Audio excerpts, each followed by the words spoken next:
नमस्कार students corner या YouTube चॅनलवर सर्वांचं हार्दिक स्वागत। बीएड सीईटी संदर्भात अगदी प्रॉपर माहिती आपल्या चॅनलवरती दिली जाते।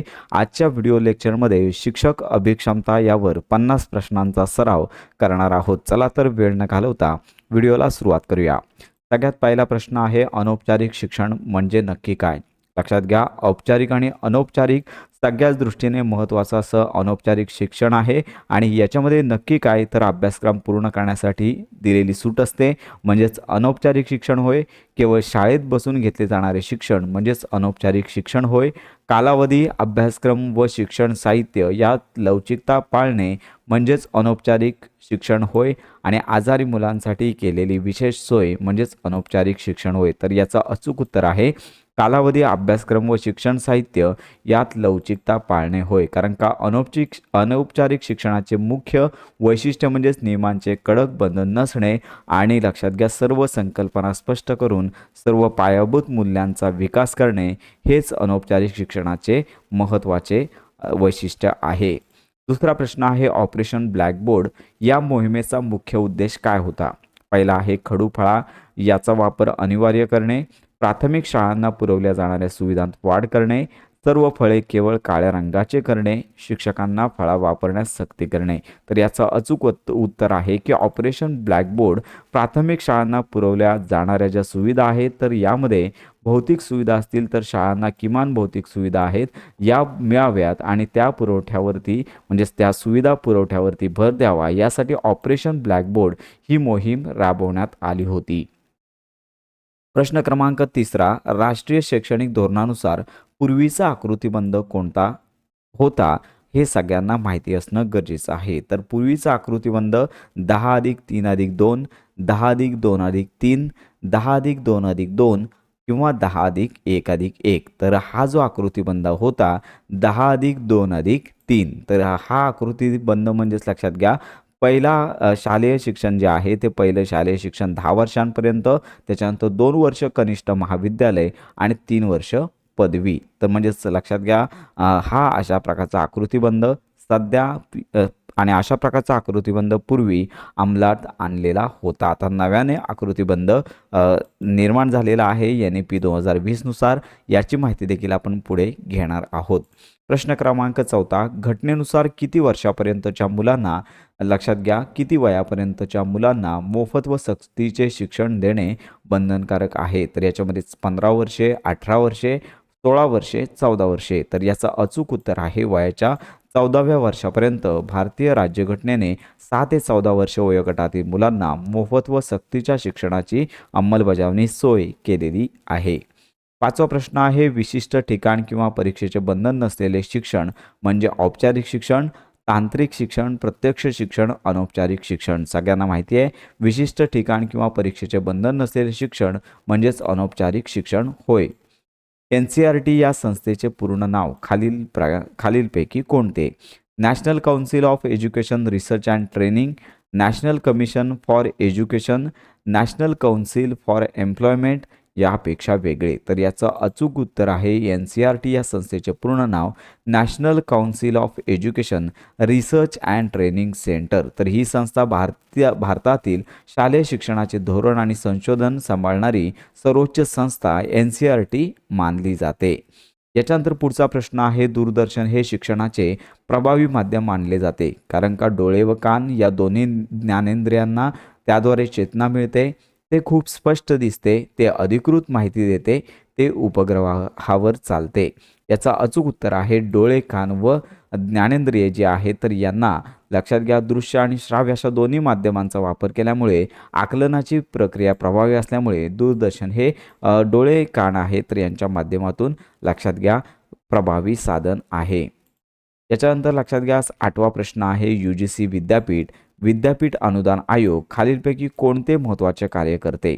यासाठी तुम्हाला विद्यापीठ आयोग माहिती असणं गरजेचं आहे। उच्च शिक्षणातील गुणवत्ता नियंत्रित करणे, नवीन शाळा उघडणे, महाविद्यालयातील शिक्षकांचे पगार ठरवणे, विद्यापीठातील इमारतींची डागडुजी करणे। तर लक्षात घ्या उच्च शिक्षण जे आहे तर याच्या संदर्भात विद्यापीठ आयोग आहे तर यांच्या अंतर्गत गुणवत्ता नियंत्रित करणे, तर लक्षात घ्या विद्यापीठीय स्तरावरील शिक्षणाचे निकष आणि गुणवत्ता टिकवणे हे लक्षात घ्या UGCचे महत्त्वाचे कार्य आहे। तर याचबरोबर IGNOE या संस्थेचा मुख्य संबंध कशाची आहे? मुक्त विद्यापीठीय शिक्षण, प्राथमिक शिक्षण, क्रीडा शिक्षण, तांत्रिक संशोधन. तर याचं अचूक उत्तर आहे IGNOU इग्नू या संस्थेचा मुख्य संबंध मुक्त विद्यापीठ म्हणजेच महाराष्ट्रामध्ये किंवा दूरस्थ शिक्षण देण्याचं काम किंवा शिक्षणाची सोय उपलब्ध करून देणे हे या संस्थेचं महत्त्वाचं कार्य आहे. युनेस्को या संस्थेचा मुख्य उद्देश कशाशी संबंधित आहे? पहिला आहे आंतरराष्ट्रीय व्यापार, जागतिक वीज पुरवठा, संरक्षण व सैन्य, शिक्षण, विज्ञान आणि संस्कृती. तर लक्षात घ्या, शिक्षणासंदर्भातली ही संस्था असल्याने शिक्षण, विज्ञान आणि संस्कृती तर या संदर्भातला युनेस्को या संस्थेचा मुख्य उद्देश आहे. जागतिक स्तरावर शांतता आणि सहकार्य वाढवण्यासाठी शिक्षण, विज्ञान आणि संस्कृती तर यांचा ह्या गोष्टी महत्त्वाच्या आहेत. वर्गात प्रश्न विचारल्याने खालीलपैकी कोणता सकारात्मक परिणाम होतो? विद्यार्थ्यांना सहभागी होण्याची संधी मिळते, वेळ वाया जातो, विद्यार्थ्यांचे लक्ष विचलित होते, शिक्षकांचे नियंत्रण सुटते. तर याचे अचूक उत्तर आहे की वर्गात जर प्रश्न विचारला तर विद्यार्थ्यांना सहभागी करून घेतलं जातं आणि त्यामुळे विद्यार्थ्यांना प्रश्न विचारल्याने सहभागी होण्याची संधी मिळते. कोणत्या अध्यापन पद्धतीत विद्यार्थ्यांचा सर्वांगीण सहभाग असतो? म्हणजेच लक्षात घ्या, सहभाग सर्वाधिक असतो. वाचन पद्धतीमध्ये विद्यार्थी एकटेच वाचतात आणि बाकीचे ऐकतात. व्याख्यानमध्ये सुद्धा एका बाजूने अध्यापन केलं जातं. त्यानंतर कथाकथनमध्येच लक्षात घ्या गोष्टीच्या स्वरूपात अध्यापन केलं जातं आणि चर्चा पद्धत म्हणजेच प्रश्नोत्तरे विद्यार्थ्यांना विचारून त्यांचे उत्तर घेऊन या संदर्भात डिस्कशन केलं जातं आणि उत्तरं मिळवली जातात. तर याचं अचूक उत्तर आहे चर्चा पद्धती.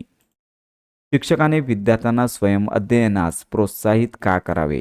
वर्गात शिस्त राखली जाते म्हणून, अभ्यासक्रम लवकर संपतो म्हणून, विद्यार्थ्यांमध्ये उपयुक्त अभ्यास व अभ्यासाची सवयी विकसित होतात, शिक्षकाचे काम कमी होते. तर याचं अचूक उत्तर आहे विद्यार्थ्यांमध्ये उपयुक्त अभ्यास व सवयी तर लक्षात घ्या स्वावलंबन आणि संबंधित विषयाचे सखोल ज्ञान लागण्यासाठी हा ऑप्शन बरोबर आहे.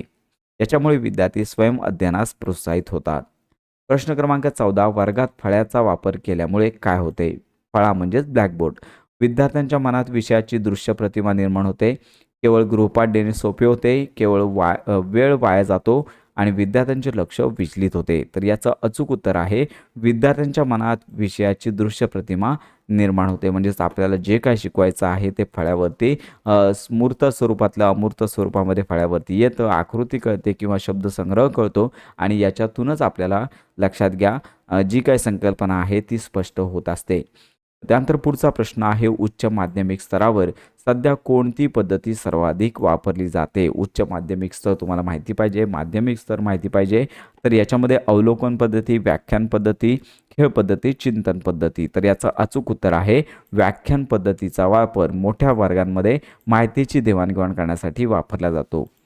16 प्रश्न आहे शालेय गणवेशाच्या माध्यमातून कोणत्या मूल्याची जपणूक होते? पहिला आहे विविधता, लोकशाही, शिस्त आणि समता. तर लक्षात घ्या याच्यामध्ये समता हा महत्त्वाचा उत्तर आहे. कारण का लक्षात घ्या समता का? तर लक्षात घ्या अनेक वेशांचे किंवा धर्मांचे लोक एकत्र राहतात. तर याच्यामध्ये श्रीमंत गरीब असा कोणत्याही प्रकारचा भेद नाही आहे. म्हणूनच शालेय गणवेशाच्या माध्यमातून संपूर्ण महाराष्ट्रामध्ये लक्षात घ्या सर्व धर्म समभाव किंवा समता अशा प्रकारच्या मूल्यांची जपणूक होते. सृजनशीलता म्हणजेच क्रिएटिव्हिटी म्हणजे काय? तर याचा पहिला ऑप्शन आहे नवनिर्माण क्षमता, केवळ चित्रकला काढणे, फक्त खेळणे, जुन्या गोष्टी पाठ करणे. तर याचं अचूक उत्तर आहे नवनिर्माण क्षमता. काहीतरी नवीन तयार करण्यासाठी किंवा कल्पनेने विचार करण्याची शक्ती म्हणजेच सृजनशीलता होय. 18वा प्रश्न म्हणजे सुसंस्कृत व्यक्ती म्हणजेच खालीलपैकी कोण? ज्याचे मन आणि विचार व भावना संस्कारित झाले आहेत, ज्याला संस्कृत भाषेचे उत्तम ज्ञान आहे, ज्याचे शिक्षण पूर्ण झाले आहे, ज्याला पगार खूप जास्त आहे. तर याचं अचूक उत्तर आहे ज्याचे मन, विचार व भावना संस्कारित झालेले आहेत तर त्यांना विचारांची प्रगल्भता म्हणजे सुसंस्कृत व्यक्ती असं म्हणता येईल. केवळ माहीतच नाही म्हणजे सुसंस्कृत व्यक्ती नव्हे तर विचारांची प्रगल्भता म्हणजेच लक्षात घ्या व्यक्ती होय. चारित्र्य संवर्धन हे प्रामुख्याने कशातून साध्य होते? परीक्षेत जास्त गुण मिळवल्याने, पुस्तके वाचल्याने, मोठमोठ्या भाषणातून, आचरणाच्या प्रभावातून. याचं अचूक उत्तर आहे आचरणाच्या प्रभावातून आपल्याला चारित्र्य संवर्धन हे प्रामुख्याने साध्य होते. 20वा प्रश्न, शारीरिक विकास म्हणजे नक्की काय? केवळ पैलवान निर्माण करणे, दिवसभर मैदानावर खेळणे, स्वच्छ कपडे घालणे, शरीर निरोगी व कार्यक्षम ठरणे. तर याचा अचूक उत्तर आहे शरीर निरोगी व कार्यक्षम ठेवणे. तर लक्षात घ्या, व्यायाम आणि आहाराद्वारे शरीर रोगांपासून मुक्त आणि सक्रिय ठेवणे. म्हणजेच लक्षात घ्या की या प्रश्नाचं अचूक उत्तर आहे ऑप्शन क्रमांक डी. 21वा प्रश्न, शिक्षणाचे मुख्य ध्येय खालीलपैकी कोणते असावे? ज्ञानप्राप्ती, केवळ नोकरी मिळवणे, परीक्षेत प्रथम येणे, खूप पैसे कमवणे. तर लक्षात घ्या, ज्ञानप्राप्ती हे ऑप्शन करेक्ट आहे. PTA या शब्दाचा शैक्षणिक संदर्भ काय होतो? एक प्रायमरी टीचर असोसिएशन, पालक शिक्षक संघ, permanent teacher ability, practical teachers academy. तर याचा अचूक उत्तर आहे शिक्षक पालक संघ. द्विध्रुवात्मक शिक्षण प्रक्रियेतील मुख्य ध्रुव कोणते? शिक्षक व विद्यार्थी, शाळा आणि समाज, पालक आणि विद्यार्थी, मुख्याध्यापक आणि शिक्षक. तर याचं अचूक उत्तर आहे शिक्षक व विद्यार्थी. कारण का शिक्षण प्रक्रियेत शिक्षण देणारा शिक्षक आणि घेणारा विद्यार्थी, तर हे दोन्ही महत्त्वाचे घटक आहेत. 24वा प्रश्न, शिक्षणाची प्रक्रिया ही प्रामुख्याने कोणत्या प्रकारची आहे? कृत्रिम, स्थितिशील, क्रियात्मक, केवळ औपचारिक. तर याचं अचूक उत्तर आहे ही क्रियात्मक प्रक्रिया आहे. व्यावसायिक शिक्षणाचे व्होकेशनल एज्युकेशन मुख्य उद्दिष्ट काय आहे? केवळ मनोरंजन, सांस्कृतिक विकास, राजकीय माहिती देणे, उपजीविका मिळवणे. तर व्यावसायिक शिक्षणाचा लक्षात घ्या मुख्य उद्दिष्ट आहे उपजीविका मिळवणे. स्वतःच्या म्हणजे व्यक्तीला स्वतःच्या पायावरती उभे राहण्यासाठी व्यावसायिक शिक्षण किंवा कौशल्य मिळणे गरजेचं आहे. पुढचा प्रश्न, स्किनरचा अध्ययन सिद्धांत खालीलपैकी कशावर भर देतो? केवळ शिक्षा देणे, पाठांतर करणे, दुर्लक्ष करणे, प्रबलन. तर स्किनरचा जो अध्ययन सिद्धांत आहे तो प्रबलनावर आधारित आहे. 27वा प्रश्न, शैक्षणिक नियोजनामुळे कशाची बचत होते? वेळ व श्रम, शाळेच्या इमारत खर्चाची, पैशांची. लक्षात घ्या केवळ पैशांची. आणि डी ऑप्शन आहे शिक्षकांच्या सुट्ट्यांची. शैक्षणिक नियोजनामुळे लक्षात घ्या वेळ आणि श्रम यांची बचत होते. मूल्यमापनाचे सर्वात महत्त्वाचे साधन कोणते मानले जाते? शाळेचा गणवेश, शाळेची इमारत, शाळेची सहल, परीक्षा. तर परीक्षा हे सध्या तरी रँडमली हे मूल्यमापनासाठी परीक्षा निकाल हा वापरला जातो. त्याचबरोबर पुढचा महत्त्वाचा प्रश्न आहे, आजकाल सुशिक्षित बेकारी वाढण्याचे मुख्य कारण काय आहे? खूप जास्त शाळा असणे, मोफत शिक्षण मिळणे, व्यावसायिक शिक्षणाचा अभाव आणि विद्यार्थ्यांचा वाढता आळस. तर लक्षात घ्या आजकाल सुशिक्षित बेकारी वाढण्याचे मुख्य कारण आहे की लक्षात घ्या मोफत शिक्षण न मिळणे आणि व्यावसायिक शिक्षणाचा अभाव. तर याचं अचूक उत्तर आहे व्यावसायिक शिक्षणाचा अभाव. वर्गात शिक्षक काही काळासाठी नसताना विद्यार्थ्यांनी काय करणे अपेक्षित आहे? मैदानावर खेळायला जाणे, शिक्षकांची तक्रार करणे, स्वयं अध्ययन करणे, मोठमोठ्याने गप्पा मारणे. तर याचं अचूक उत्तर आहे अध्ययन करणे हे या प्रश्नाचं अचूक उत्तर आहे. व्यावसायिक क्षेत्रात ब्रेड अँड बटरचे ध्येय का म्हटले जाते? कारण त्यात सवलती मिळतात, कारण ते पाश्चिमात्य शिक्षण आहे म्हणून, कारण त्यात जेवण बनवायला शिकवतात, कारण ते उपजीविकेचे साधन आहे. तर याचं अचूक उत्तर आहे व्यावसायिक शिक्षण ब्रेड अँड बटरचे ध्येय का म्हटले जाते? कारण का त्यात सवलती मिळत नाही आहेत आणि ते उपजीविकेचे साधन देते. शिक्षणाचा व्यापक आणि सामाजिक उद्देश कोणता? केवळ स्वतःची पदवी वाढवणे, शाळेची फी भरणे, समाज परिवर्तन, राजकीय सत्ता मिळवणे. तर याचं अचूक उत्तर आहे समाज परिवर्तन. मुक्तद्वार प्रश्नावली लक्षात घ्या उत्तरकर्त्याला काय संधी देते? प्रश्न सोडून देण्याची संधी देते, केवळ हो किंवा नाही म्हणण्याची संधी, शब्दांच्या स्वतः व्यक्त होण्याची मुक्तद्वार प्रश्नावली या उत्तरकर्त्याला काय संधी देते? प्रश्न सोडून देण्याची संधी, केवळ ही केवळ हो किंवा नाही म्हणण्याची संधी, स्वतःच्या शब्दात व्यक्त होण्याची संधी, कमी वेळात उत्तर देण्याची संधी. याचा अचूक उत्तर आहे स्वतःच्या शब्दात व्यक्त होण्याची संधी. यात उत्तरासाठी पर्याय नसतात, त्यामुळे उत्तर देणारा स्वतःचा विचार सविस्तर करत असतो, म्हणून मुक्तद्वार प्रश्नावलीमध्ये हे ऑप्शन करेक्ट आहे. प्रभावी अध्यापनात शिक्षकाची मुख्य भूमिका कोणती? केवळ हुकूम देणारा, कठोर शिक्षा करणारा, वर्गात शांत बसणारा, मार्गदर्शक. तर याचं अचूक उत्तर आहे मार्गदर्शक. शिक्षकाने केवळ माहिती न देता जो शिकण्यास मदत आणि दिशा दाखवतो, तर ते करण्याचं काम शिक्षकाला अध्यापनाच्या वेळी करावं लागतं. शाळेत दैनंदिन उपस्थिती नोंदवण्याचा मुख्य उद्देश काय? विद्यार्थ्याची उपस्थिती वाढवणे, शिक्षकांचे नाव मोठे करणे, अनुपस्थित मुलांकडून दंड घेणे, शाळा लवकर बंद करणे. तर याचं अचूक उत्तर आहे विद्यार्थ्यांची उपस्थिती वाढवणे. हे नियमित हजेरी घेतल्यामुळे शक्य होते. त्यामुळे लक्षात घ्या, नियमित हजेरी घेतल्यामुळे विद्यार्थ्यांच्यावर सातत्याने लक्ष ठेवता येते आणि म्हणून लक्षात घ्या की हा ऑप्शन क्रमांक बरोबर आहे. शैक्षणिक नियोजनामुळे शिक्षकाचा कोणता मानसिक फायदा होतो? विद्यार्थ्यांवर राग येतो, आत्मविश्वास वाढतो, कंटाळा येतो, खूप भीती वाटते. तर याचं अचूक उत्तर आहे आत्मविश्वास वाढतो. खालीलपैकी सर्वात प्रभावी दृश्य व्हिज्युअल म्हणजे डोळ्यांनी दिसणारे शैक्षणिक साहित्य कोणते मानले जाईल? फोटोग्राफ, फिल्म, चित्रपट, तक्ता आणि रेडिओ. तर लक्षात घ्या, याच्यामध्ये व्हिज्युअल म्हणजे डोळ्यांना दिसण्यासाठी कोणते माध्यम योग्य मानले जाईल? फोटोग्राफ नाही आहे, फिल्म, चित्रपट, तक्ता आणि रेडिओ. तर याचं अचूक उत्तर आहे फिल्म आणि चित्रपट. तर लक्षात घ्या, हलक्या प्रतिमा आणि प्रत्यक्ष अनुभवाच्या जवळ असणारे माध्यम ते लक्षात घ्या. याच्यामुळे ऑप्शन क्रमांक 2 बरोबर आहे. शिक्षणाचे प्रमुख किती प्रकार पडतात? औपचारिक, अनौपचारिक, सहज. तर लक्षात घ्या, केवळ 3च प्रकार पडतात. तर याच्यामध्ये लक्षात घ्या, शिक्षणाचे एकूण 3 प्रकार औपचारिक, अनौपचारिक आणि सहज. तर याचा ऑप्शन क्रमांक ए बरोबर आहे. JCVE ही परिषद प्रामुख्याने कोणत्या क्षेत्रात कार्य करते? व्यावसायिक शिक्षण, नियोजन व धोरण, मैदानी खेळ, शिक्षक पगार वाटप, इमारत दुरुस्ती. तर याचं अचूक उत्तर आहे व्यवसाय शिक्षण, नियोजन व धोरण या ठिकाणी ही संस्था काम करते. तर लक्षात घ्या, पुढचा प्रश्न आहे शिक्षणाच्या प्रक्रियेसाठी सर्वात महत्त्वाचे 2 घटक कोणते आहेत? एक आहे पुस्तके आणि संगणक, शाळा व इमारत, फी व सवलती, शिक्षक व विद्यार्थी. तर लक्षात घ्या, शिक्षणाच्या प्रक्रियेसाठी सर्वात महत्त्वाचे 2 घटक जे आहेत, तर याच्यामध्ये शिक्षक आणि विद्यार्थी. तर या 2 घटकांना मिळून शिक्षण पद्धती बनत असते आणि इतर घटक देखील त्यावर अवलंबून असतात. प्रश्नोत्तराचा मुख्य उद्देश खालीलपैकी कोणता? शिक्षकाने विद्यार्थ्यांची जिज्ञासा वाढवणे, त्याचबरोबर वेळ घालवणे आणि विद्यार्थ्यांचे अज्ञान उघड करणे. तर याचं अचूक उत्तर आहे विद्यार्थ्यांची जिज्ञासा, क्युरिओसिटी वाढवण्यासाठी प्रश्नोत्तराचा मुख्य उद्देश असणे गरजेचं आहे.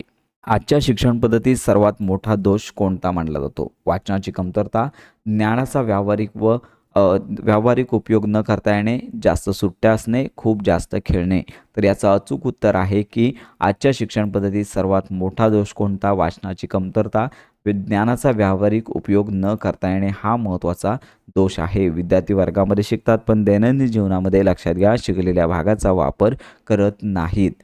प्रश्न क्रमांक 43 मानसशास्त्रात समायोजन म्हणजे काय? भांडण करणे, तडजोड नाकारणे, त्यानंतर परिस्थितीशी जुळवून घेणे, स्वगोष्टींना विरोध करणे. तर लक्षात घ्या, मानसशास्त्रामध्ये समायोजन म्हणजेच परिस्थितीशी जुळवून घेणे होय. देशातील औद्योगिक मागासपणाचे एक प्रमुख कारण कोणते? रस्ते चांगले नसणे, जास्त लोकसंख्या असणे, तांत्रिक शिक्षणाच्या अपुऱ्या सोयी, खूप पाऊस पडणे. मागासपणाचे जे एक प्रमुख कारण आहे तर या ठिकाणी तांत्रिक शिक्षणाच्या अपुऱ्या सोयी. पालकांना प्रशिक्षण देण्याचा मुख्य हेतू काय असावा? पालकांना स्वतःचे काम स्वतः करण्यास प्रवृत्त करणे, त्याचबरोबर लक्षात घ्या की मुलांना कडक शिक्षण देण्यास सांगणे, शाळेत तक्रारी कमी करणे.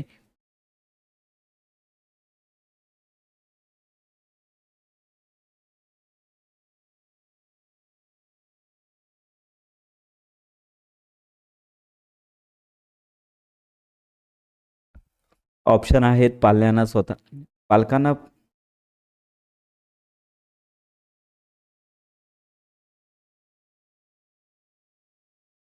देशातील औद्योगिक मागासपणाचे एक प्रमुख कारण कोणते? रस्ते चांगले नसणे, जास्त लोकसंख्या असणे, तांत्रिक शिक्षणाच्या अपुऱ्या सोयी आणि खूप पाऊस पडणे. तर याचं अचूक उत्तर आहे की देशातील औद्योगिक मागासपणाचे प्रमुख कारण तांत्रिक शिक्षणाच्या अपुऱ्या सोयी.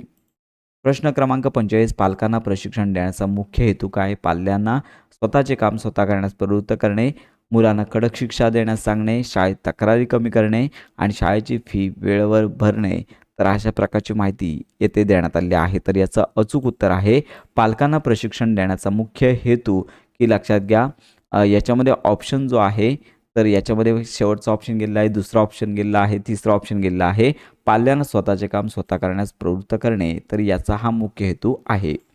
शिक्षणाची प्रक्रिया आयुष्यात कधीपर्यंत चालते? निरंतर आयुष्यभर, पदवी मिळेपर्यंत, नोकर मिळेपर्यंत, केवळ शाळेत जॉईन होईपर्यंत. तर याचं अचूक उत्तर आहे निरंतर.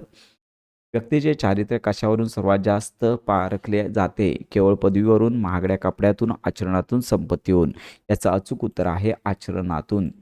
खालीपैकी कोणते साधन दृश्य श्राव्य आहे या प्रकारात मोडते? नकाशा, दूरदर्शन, खडू, रेडिओ.